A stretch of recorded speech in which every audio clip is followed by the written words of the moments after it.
the Centre for Policy Studies, and in particular when you're the director of the Centre for Policy Studies, you are always aware, all too aware, that you stand on the shoulders of giants.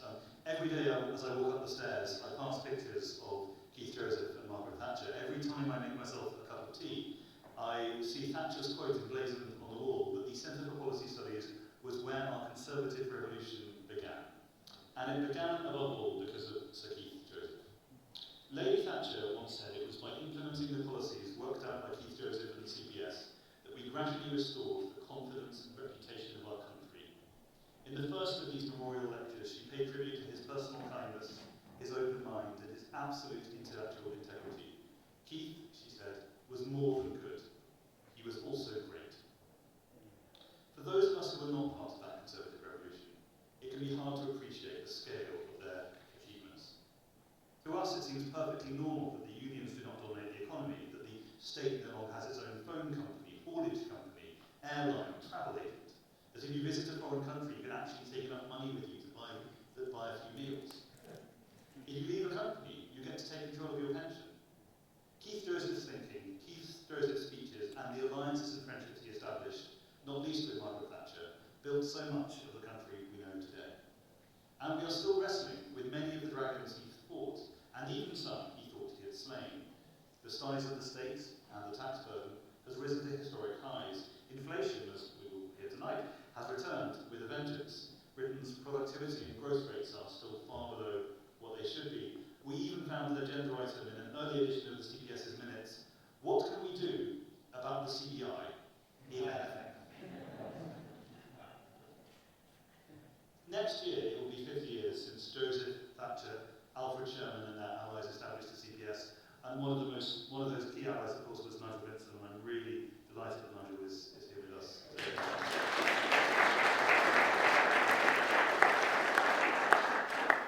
This event marks the start of a year-long anniversary programme, including a dedicated workstream that will be led by David Frost, who has joined us as a research fellow, who's also here tonight. We want not to just look back to the past, but to ask what a modern version of Thatcher's Conservative revolution might look like today, at a time when the question has never been more topical, nor the need for hard and honest thinking more pressing. So on behalf of the team at the CPS, Lord Spencer and the members of the board, I'm extremely grateful to all of those of you who are joining us today. I'm particularly grateful to the Joseph family for joining us. It really means a huge amount to us to have you here. And I'd also like to thank all of those, many of them who know exactly who they are, who have helped the CPS make it so far. I mean, Maurice, I'm so glad to have you here today.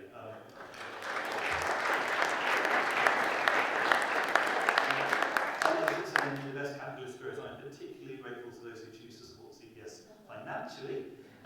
We have no endowment, we have no public grant. We live purely off the kindness and belief and passion of those who support our work and share that vision set out by Joseph and Thatcher all those years ago of a society built on free enterprise and free people. So if you're feeling particularly generous, or we poured slightly too much wine down your throat already, you'll find some forms on your tables which can be filled in. But don't worry, we're continuing to sting everyone we can for cash as the 50th anniversary progresses.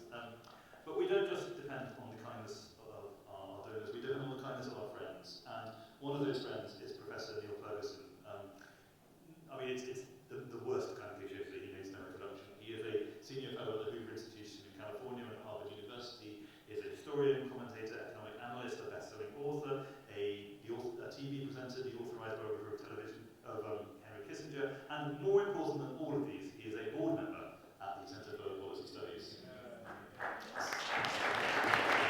That was not what I was really important to be, I'll be honest with you.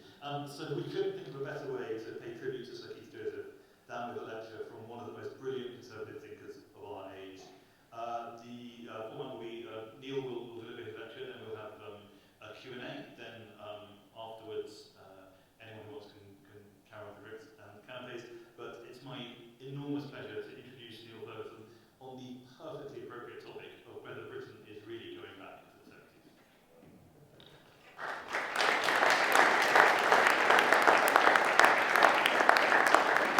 I should say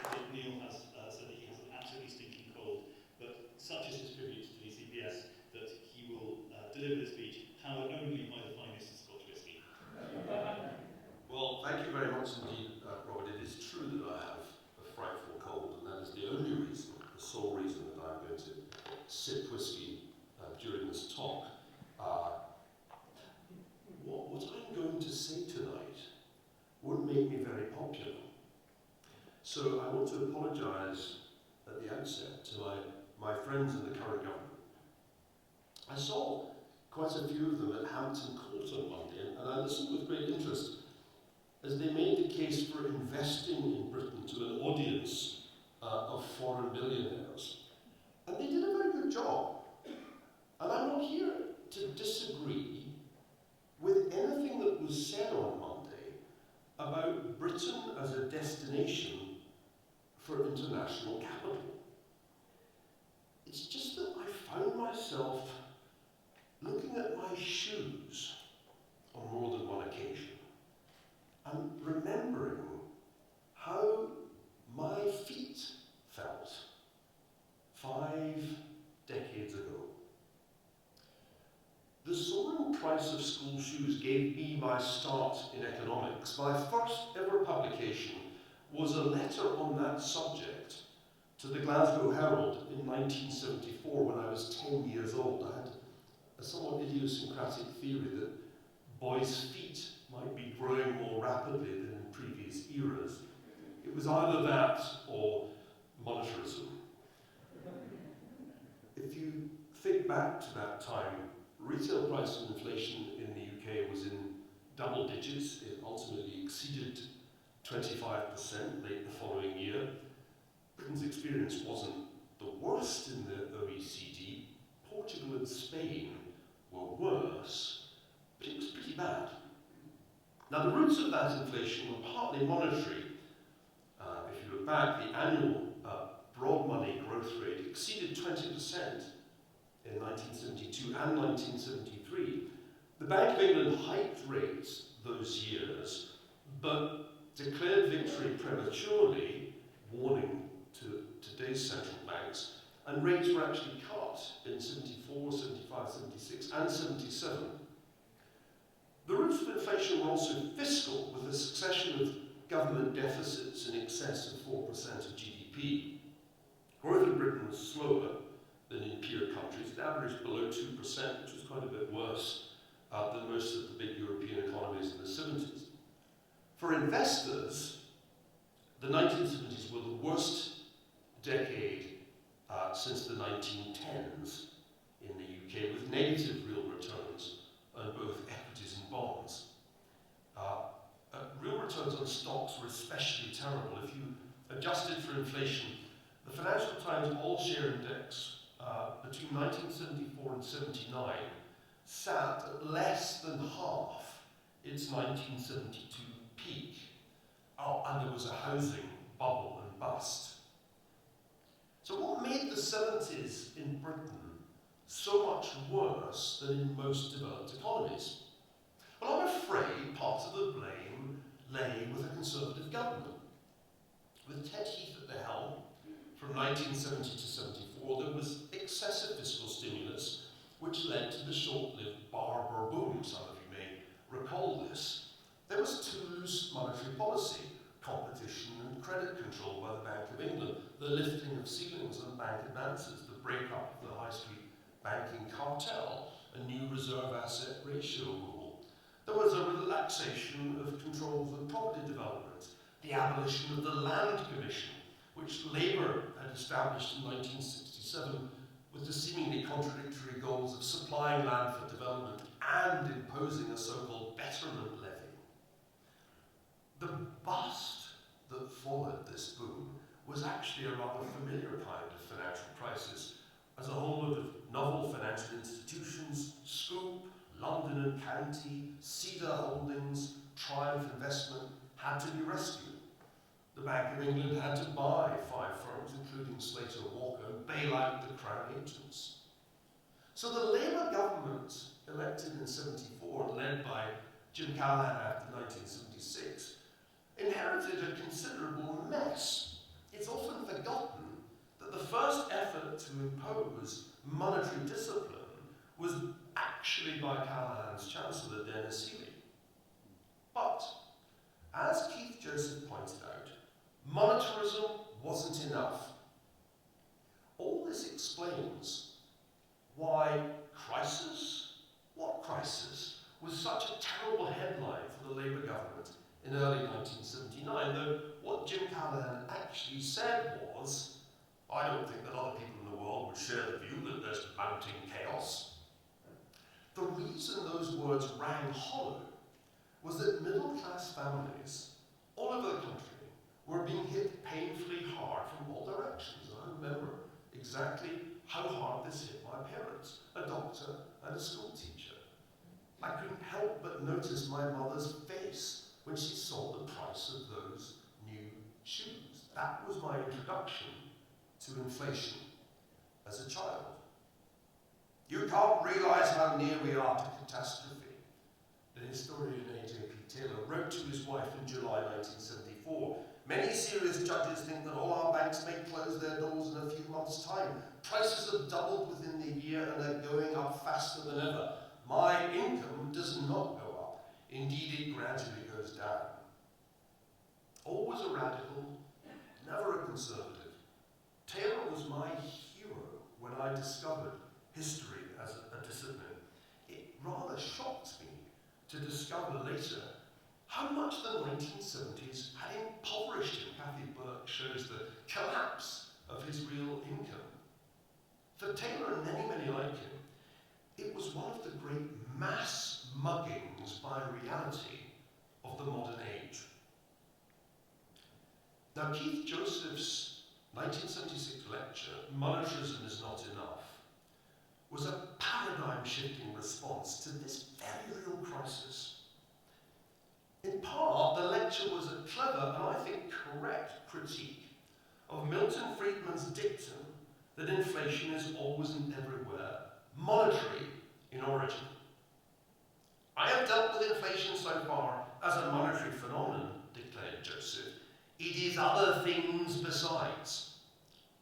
The distinction he drew was between those economists who believe that monetary policies should be used to tackle monetary problems on the one hand, and those, on the other hand, who believe that monetary policies can master non-monetary problems, such as union obstruction, lack of skills, over-marrying, housing rigidity, lack of confidence, and non-monetary policies like control of wages, prices, and dividends can master the problem of inflation. This was a dig at Dennis Healy, and it hit the target. For Joseph, monetary control was just a starting point. It was, he said, a pre-essential for everything else we need and want to do. An opportunity to tackle the real problems. Labour shortage in one place, unemployment in another, exaggerated expectations, inefficiencies, frictions and distortions, hardcore unemployment, the hundreds of thousands who need training or retraining or persuading to move. Monetarism is not enough was also a critique of fiscal policy. Nearly 2/3 of our national activity flows in some way from the government, lamented Joseph. In a footnote, he said that total public sector expenditure in 1974 amounted to 56% of GDP. This is actually in his calculation, more on that later. Quote, whereas the cuts in public expenditure rarely eventuate, squeezes on the private sector are for real. The interest rate is increased, bank lending is contracted, taxes are raised, other old-fashioned deflationary measures are used. The private sector is punished for the state sector's profligacy. His recommendation was cuts in state spending and de-taxing, and the restoration of bold incentives and encouragements to business and industry. But Joseph's lecture was a critique of big government more generally, beyond monetary and fiscal policy. He criticised, and I quote, our socialist anti-enterprise climate, indifference, ignorance, and distaste on the part of politicians, civil servants, and communicators for the processes of wealth creation and entrepreneurship. High taxation, very high marginal rates of taxation, perhaps most important of all, increasing capital taxation on the makers of wealth. By taxation, by inflation, by the remorseless flood of regulations and legislation, by controls and by the constant and arbitrary interventions of authority, successive governments since the war have cumulatively taken away both the pleasure and the rewards that once made risk-taking worthwhile. Now, Labour was in power by 1976 and had been for 2 years. But Joseph acknowledged that the country's situation was not only Labour's fault. And very importantly for my argument tonight, he offered an historical explanation of why Conservatives had mostly gone along with the various policy errors he described. Joseph condemned, for example, the post-1919 decision to return to the gold standard and the pre-war parity at a time when two powerful British trade unions made any kind of return to competitiveness by deflationary methods impossible. The Second World War, said Joseph, had, I quote, further increased the actual role of the state, but also increased belief in the efficacy, indeed the virtual omnicompetence of state intervention. And Conservatives, he said, had also been responsible for, and I quote again, encouraging or at least justifying mass immigration of workers, first from the Commonwealth and later from non-Commonwealth third world countries on the grounds of labour shortage. Sound familiar? Ladies and gentlemen, I think that for future historians, the great puzzle of the 2020s will be this. Why did a Tory government, if the singular is appropriate when we've had 5 prime ministers in 13 years, 3 of them in the last 15 months, why did a Tory government end up unintentionally repeating at least some of the mistakes of the past? Let me specify what I mean. In 2022, inflation surged into double digits on the back of broad money growth that exceeded 15% per annum. And that year wasn't an aberration. Since 2010, the UK has had the highest inflation of the G7 countries. If you take all 38 OECD members, it's true that 16 have had higher inflation rates since 2010. But the 8 European Union members in that group are all former Eastern Bloc economies with the exception of Austria. The UK government deficit, which was on a downward path between 2010 and 2019, surged to £300 billion in 2020. Relative to GDP, UK fiscal expansion was second only to that of the US in the pandemic years of 2020 and 2021. Net debt is now 98% of GDP, compared with 67% in 2010.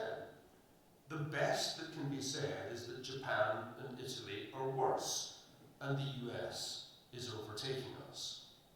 Meanwhile, and here I quote the Treasury, real GDP grew by an average annual rate of 0.2% between 2020 and 2022, compared to 1.3% between 2008 and 2019, and 2.7% between 1998 and 2007. I'm afraid the most recent figures from the Treasury recall the dark days of the 1970s. Quote, figures for 2020-21 show public spending relative to GDP at the highest percentage, 53%, in the period since 1999. You'll remember that Keith Joseph thought the true figure in 1974 was roughly the same, 56%. In fact, if you use a consistent measure, it was 42% then. Today, post-pandemic, it's just under 45%.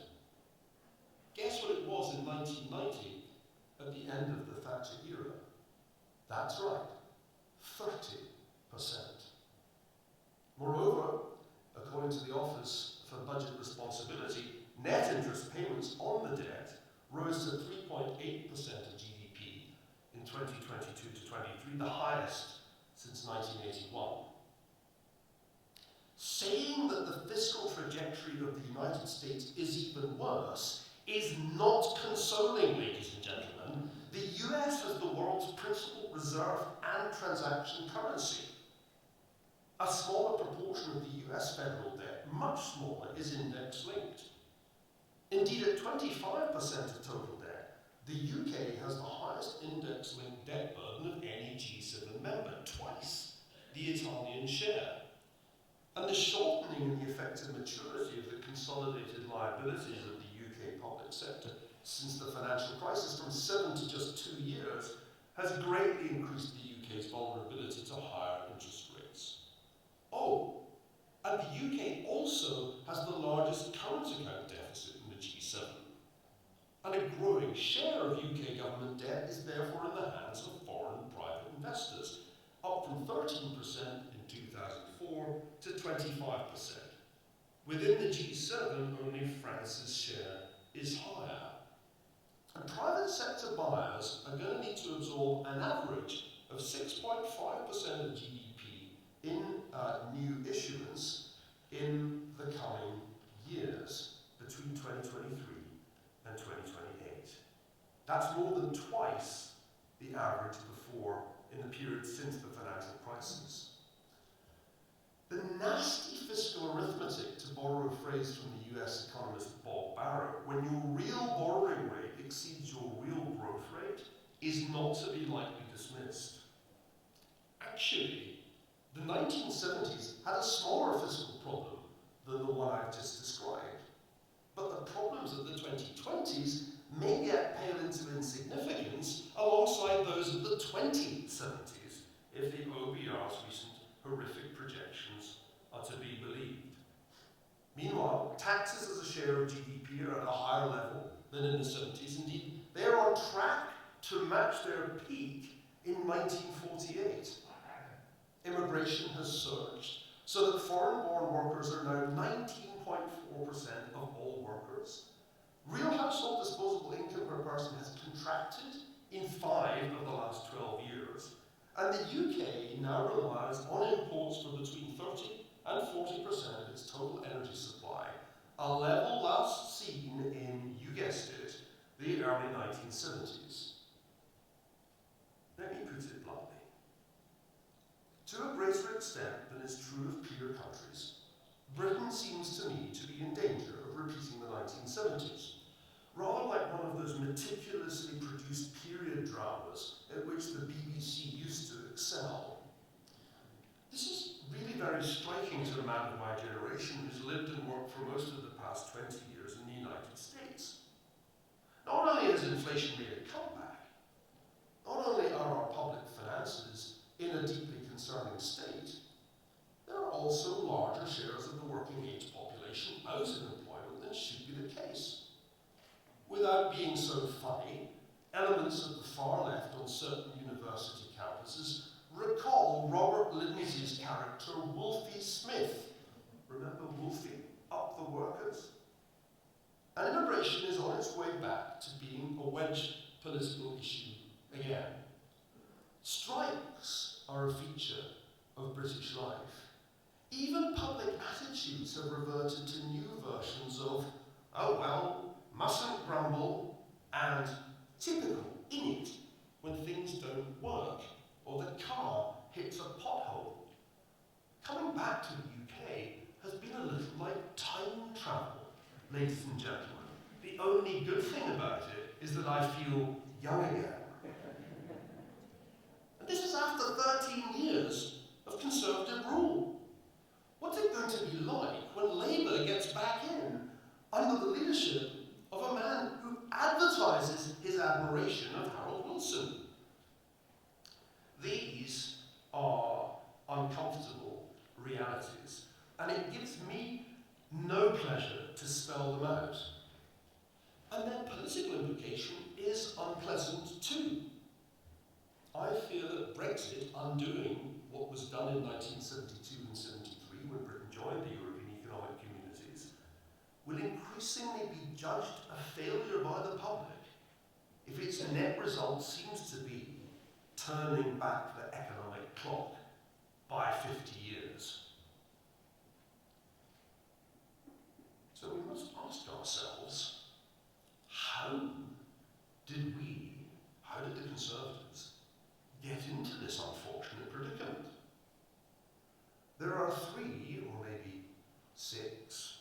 conventional answers to this question. 1A. You can try to guess what they are. You may have them already. Brexit was not executed in the way envisioned by the proponents of a more liberalised economy, or 1B, Brexit was always bound to be much more costly than vote leave claimed. 2A, COVID was a terrible stroke of bad luck. Or 2B, COVID was bungled by incompetent ministers or public health officials, or both. 3A, the Russian invasion of Ukraine was a bolt from the blue. Or 3B, the United States and its allies first failed to deter Vladimir Putin from invading, and then failed to bring the war to a swift conclusion after he failed to take Kyiv. Now, all of these explanations belong to the Harold Macmillan School of Historiography. They are events, dear boy, events. Note, however, that 2 out of the 3 events happen to everybody else too. I want to offer you instead an explanation in the spirit of Maurice Cowling, one of the other great sages of the Thatcherite Revolution, and I believe in many ways an equal of Keith Joseph. When I moved to Peterhouse in 1990 to take up my first teaching post, I came much under Maurice's influence, the other Maurice, I should really say, in the Thatcherite pantheon. And I learned a great deal from him. And in trying to answer this question, how on earth did we get here, I went back to his 3 seminal studies of British high politics. This is the fun part. You've suffered enough. I'm going to treat you now to some Cowling quotes that give a flavour of his brilliant, ironic mind. It should be noted that Maurice had a particular unholy trinity that he sought in his students, the combination of irony, geniality, and malice. I remember him saying that at high table with a grin. So the 3 books I'm going to quote from are his book about the 1867 Reform Act, his book about the impact of the first Labour government, and his book about the impact of Hitler. Wonderful books, no longer assigned in any university in the world, I would be prepared to bet. Savour this. The Reform Bill of 1867 was an incident in the history of party. Its substantive merits, as it was eventually passed, were given prior discussion neither in Parliament nor in the Cabinet. The deployments of principle were assertions of individual and party opinion and personal and party power in a battle as private as it was public, not just to establish the best constitution, but to decide who should establish it. Another. Conservative governments were not the governments of the Conservative Party, but the governments of Peel or Derby or Salisbury. Knives were never so far below the surface that a victor could ignore them. Statements made or actions taken by any participant must be scrutinised, not as expressions of belief, but in their logical place in the chronological sequence. Maurice's point was that high politics, and particularly conservative high politics, is about personalities, not principles, and the pursuit of power above all else. He is on the impact of labour. Europe, Russia, Ireland, India, and the Empire will be treated in the way politicians treated them, as incidents in the history of what was taken to be the central domestic problem. The political system consisted of 50 or 60 politicians in conscious tension with one another, whose accepted authority constituted political leadership. High politics was primarily a matter of rhetoric and manoeuvre. Without understanding the perpetual nature of these motions, one cannot understand the extent to which they were moved by antipathy towards their rivals. Antipathy, self-interest, and mutual contempt were the strongest levers of action. The key, again Cowling, The key lies in the minds of politicians who exercised ostensible power and in the relationship they envisaged with the society they wished to rule.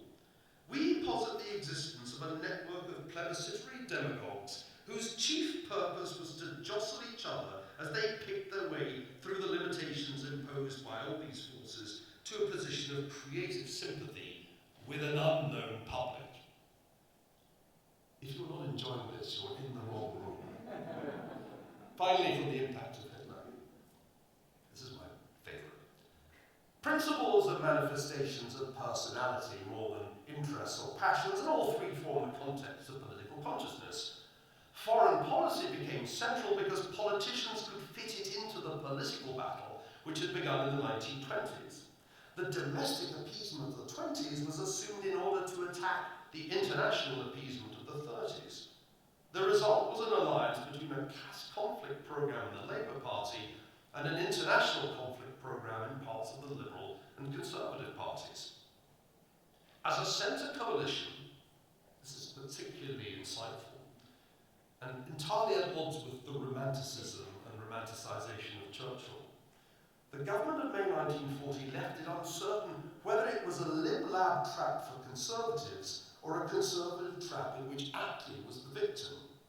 Through Churchill, St Clair, Attlee and Eden, and through Botskillism, it lasted until Macmillan's retirement, establishing inflation, disestablishing the empire, and permitting a receptivity in which the central features of Labour thinking became entrenched as normal.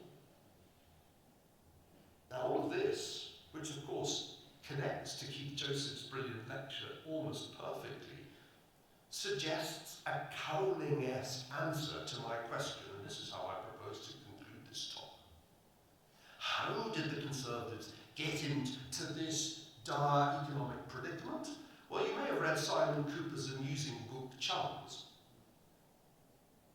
It completely misses the point because he hasn't read Cowling.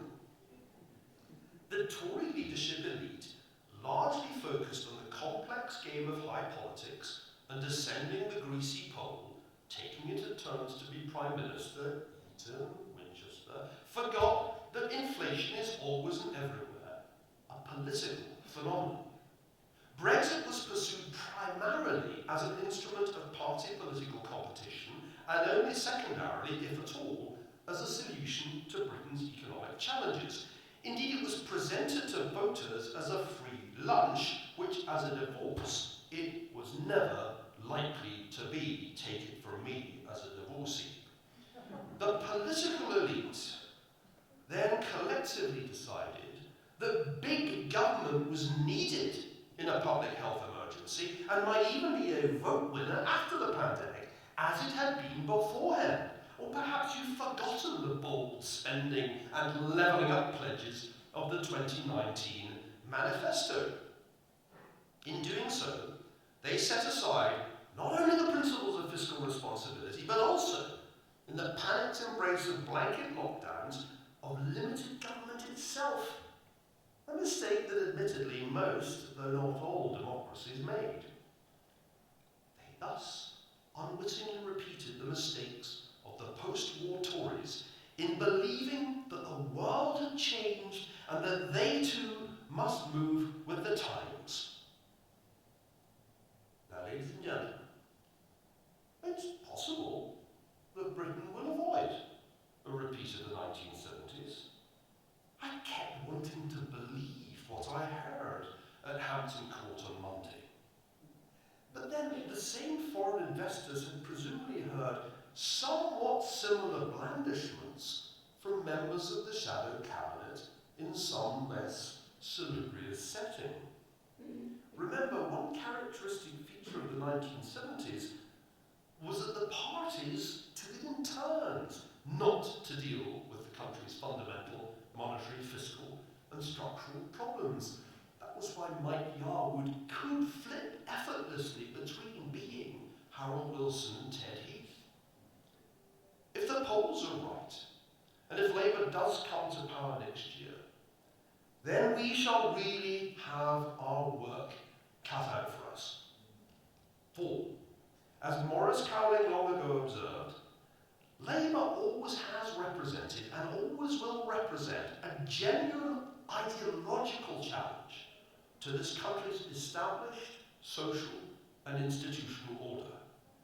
They really believe in big government. They really believe in higher public spending. They really believe in raising direct taxes. That, ladies and gentlemen, is why keeping them out of power has been such a very difficult challenge for Conservatives for more than a century. It's also why Conservatives need regularly the kind of reminder that Keith Joseph provided nearly 50 years ago. No matter what your shoes may cost, my ministerial friends, you need to be kept on your toes. Thank you very much indeed.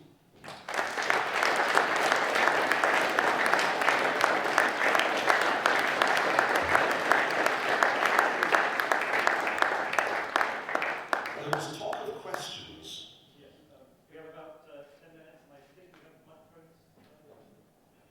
There's a roving mic. If you raise a hand, it can rove to you. There's a hand that's been raised there. Yes, sir. I can't really see who it is. Thank you, Professor, for a really interesting talk. My question is quite simple. What would Sir Keith, Erin Eve, Ian Gow, and other great people of that era make of Bitcoin and the connection of Bitcoin and technology rather than nation-state-based currencies, which seems to me where a lot of the problem lies? Thank you. That's a hard question to answer, because I suspect were they to arrive in a time machine from half a century ago, they'd be quite mystified by the notion of Bitcoin. But if they asked me to explain it, I would say, think of it as an option on digital gold. In other words, it's somewhat like gold in the sense that the supply is by design finite, and therefore it's inflation-proof by comparison with a fiat currency that is determined by the banking system. But it's an option because it's not entirely clear that the digital system of money will succeed, and that explains its volatility. As long as Bitcoin is an experiment, which it still remains, it can't become gold, it can only become an option on digital gold. I suspect that most true libertarians are attracted to the idea of a store of value or asset that is not directly under the control of any government. There's a beauty in peer-to-peer payment, which has long attracted me. It took me a while to understand Bitcoin. I needed a teenage son to explain it to me.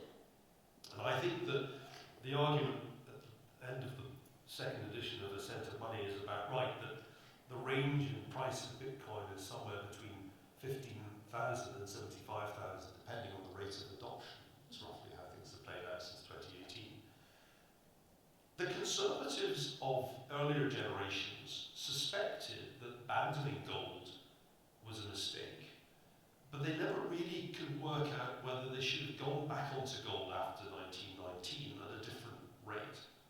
And therein lay the problem, as Keith Joseph made clear in that great lecture.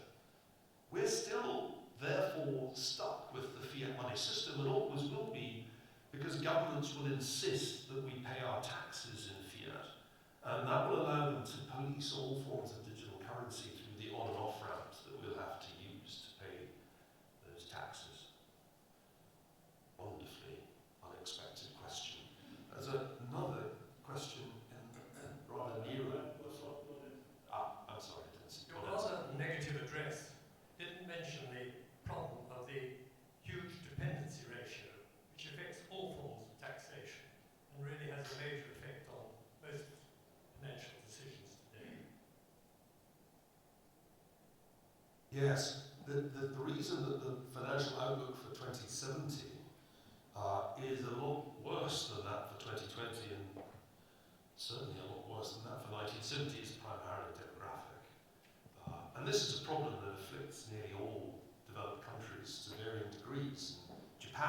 especially pronounced because Japan aged faster, or rather the fertility rate fell faster than elsewhere.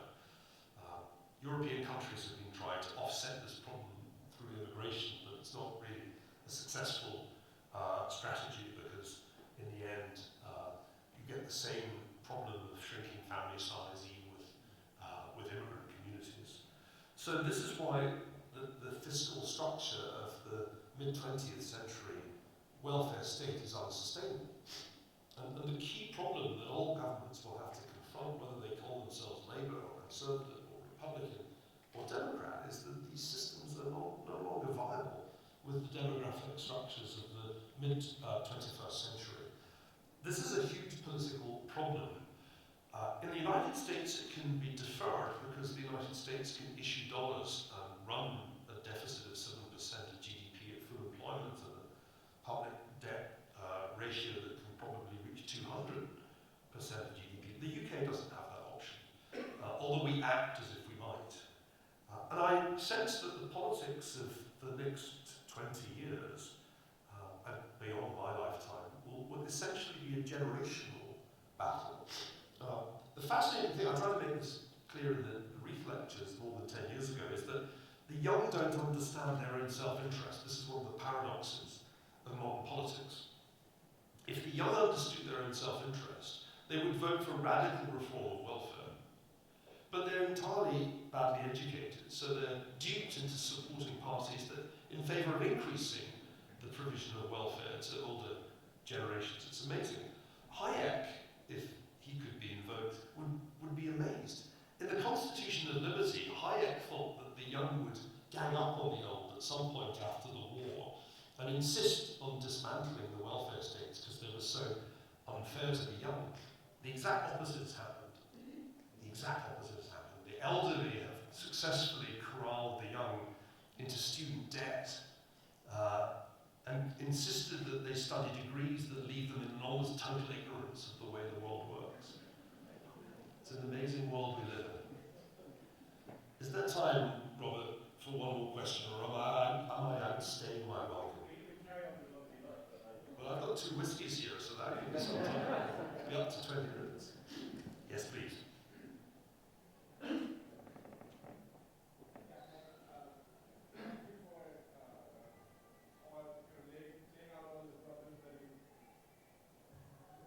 Thank you for the talk, and you laid out all the problems that we have, and unfortunately I agree with all of them.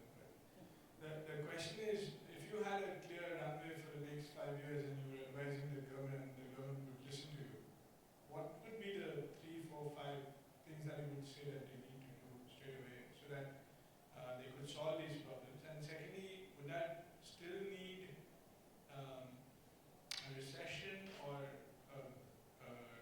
slowdown, a dramatic slowdown, or will we be able to escape that? Thank you. This is a great question because it allows me to engage in science fiction, because only in science fiction would any government ever pay any attention to me. But perhaps we can make it less implausible if I fly to Buenos Aires first. And I go and sit down with Javier Milei and we discuss what has to be done in Argentina, because Argentina has got to the frontier earlier than other countries, the frontier of unsustainability. And in a rather beautiful election outcome, that long-suffering Argentine people have suddenly said enough of the perilous nonsense. It's time for the medicine we've been putting off taking. And Milei, an admirably frank libertarian, in every way courageous individual, has said what this means is radical fiscal and monetary reform. This will be a very painful regime change. I don't think that's radically different from what Margaret Thatcher said to the British people in 1979. And if you look back on those days, you'll see that Tom Sargent got it right in a famous article, The Ends of 4 Big Inflations. It's one of the most important articles of modern economics. And Sargent, who won the Nobel Prize a few years ago, and is a friend and colleague at the Hoover Institution, argues that once inflation reaches a certain point, you need a full regime change for the problem problem to be solved, that means not just monetary policy, it means fiscal policy, it means trade policy, it means competition policy, it means every aspect of economic life has to change. And successful governments do that. And the ones that go for half measures fail. The lesson in British history, if one looks back on the glorious days of the 1980s, was that a regime change happened. Robin alluded to it. We forget how drastically different the country became in the course of that decade. This will happen in Argentina because it has to happen. It will probably happen last in the United States because it will be possible to postpone it for longer. But I think in the UK, at some point, perhaps it will be after Labour has spent 4, 5, 6 years failing, at some point we'll have to elect a government that's capable of doing what has to be done, fundamental reform of a welfare system that is no longer sustainable, the creation of the kind of tax system that Adam Smith would have approved of, simple, transparent, with the correct incentives, the right kind of marginal taxes, the incentives that entrepreneurs need to invest, the incentives that people need to work hard. This is not rocket science. We don't need artificial intelligence for this. The extraordinary thing is that the problem was solved some time ago, but we just choose, because of the necessary pain involved, to procrastinate. I think that those governments in the next 20 years that take the Malay path will be politically rewarded, as Margaret Thatcher was.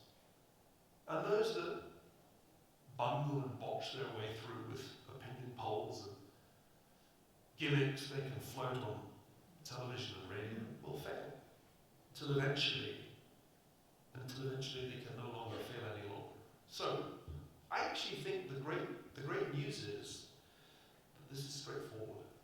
All that is really needed is political courage. Shall I take one more question and then call it a night? If there is one. There is. There are two.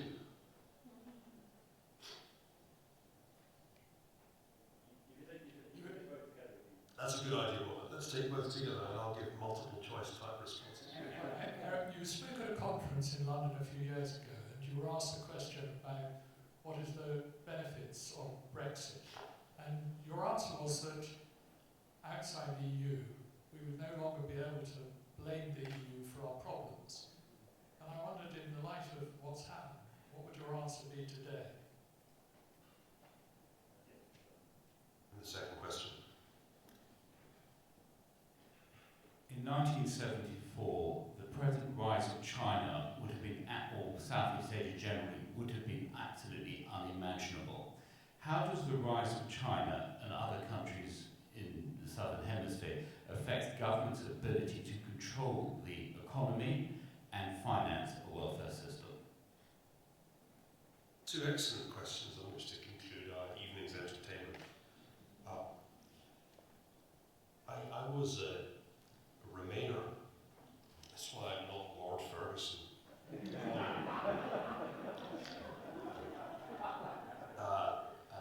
I'm not ashamed of it, but I'm also a good loser. I learned that in Scotland, where we have a lot of practice at losing. And so when it was over, I said, okay, you won fair and square, and I make it work. And the one law of history is the law of unintended consequences. So the first unintended consequence that I identified was indeed it would no longer be possible to blame Brussels for the utter dysfunction of Whitehall.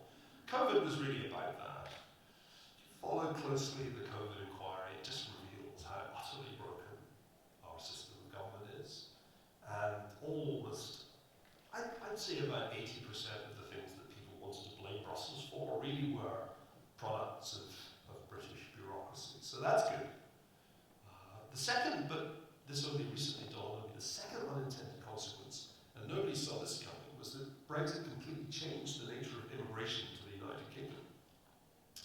From being a free movement from the EU, Polish plumbers, we now have a radically different and larger net migration of people from Hong Kong, from Ukraine, from outside the EU. I think the proportion of those people who will be entrepreneurial is much higher than the proportion was before. This is a little bit of an educated guess on my part, it's hard to tell. But to end this conversation on a positive note, I want to go to something Michael Hinson and I were discussing over drinks. If you think about what this country still has going for it, one of the things, I mentioned this on Monday at Hampton Court, is unbelievably, it still has 3 or 4 of the best universities in the world. Every ranking of the top 10 or 20 universities has US universities and Oxford, Cambridge, Imperial, King's, UCL, LSE. And that means that the UK has managed to maintain US levels of university excellence in research on shoestring budgets. If you combine excellence in higher education with important entrepreneurial talent, that's Silicon Valley. And that's where I live. Because basically Silicon Valley is Stanford plus people from abroad with entrepreneurial talent. And so the UK has the best shot at replicating that model in the next 20 years. Import entrepreneurs, prioritize them in your immigration, prioritize people with educational skill, don't let them bring dependency. Who the hell wants to emigrate with the family? I mean, honestly, why did we do that? When I went to Oxford, it was like, thank God I get away. So really the immigration option is very, very powerful. If the UK has more and more a Canadian immigration strategy with, I think, a smaller volume, because the volume is too large for it to be politically viable, there's huge potential. This will be the great irony of Brexit, because of course many people voted for Brexit to stop immigration. But this illustrates how politics works. What the public wants and what the political elite delivers are almost entirely unrelated to one another. This is Maurice Cowling's fundamental insight. I do hope you are encouraged to read his books. Finally, The Rise of China. It would be impossible to understand Margaret Thatcher and Keith Joseph and all that we've discussed tonight without understanding that it took place in the context of the Cold War. This is a thing that people often forget, but I remember vividly as an undergraduate at Oxford in 1982, we were as concerned about the Soviet threat as by the trade union threat. As Thatcherites, we hated Scargill and we hated the Kremlin in equal measure. There were 2 different kinds of unfreedom that we confronted. Winning the Cold War and winning the domestic economic war were 2 related victories. And the great news is we have another Cold War. It's the best news. Because it was in the interwar period, when we had no Cold War, that we made our biggest mistakes, thinking that we lived in a unipolar world, the stupidest phrase of the last 30 years. Thinking that somehow the problems of history were solved. In fact, history had ended. The rise of China is very good. Because China is a much more formidable competitor than the Soviet Union ever was. China is good. Good at AI, good at quantum computing, and good at working. Something the Soviets never really quite figured out. And that means we are challenged as we never were before. This is the ultimate challenge to Western civilization. People have to understand that we can lose. They have to understand what it would be like if China won. Not enough young people think about that. They just take freedom for granted. They think it's just there for them to vandalize. But an unfree society is a very different thing from the Harvard campus. So the rise of China is good. It's good for us. It forces us. It forces us to compete and to understand that freedom can be lost. I'll end by telling you what I've been reading. A classic from 1970s fiction. Len Dayton, SSGB. Ever read it? Counterfactual vision of what it would have been like if the Germans had won. Everyone should read that book. Every young person should be made to read that book. It should be assigned in British schools. It should be an A-level text. In the 1970s, things were so bad in this country that people could imagine that. It was quite plausible to imagine having to report to a German Gestapo officer. We need to recapture that sense of fear and insecurity if we're ever to work as hard as we need to work to turn this country around and to revive the spirit of Keith Joseph, which I hope has filled your souls tonight. Thank you very much indeed.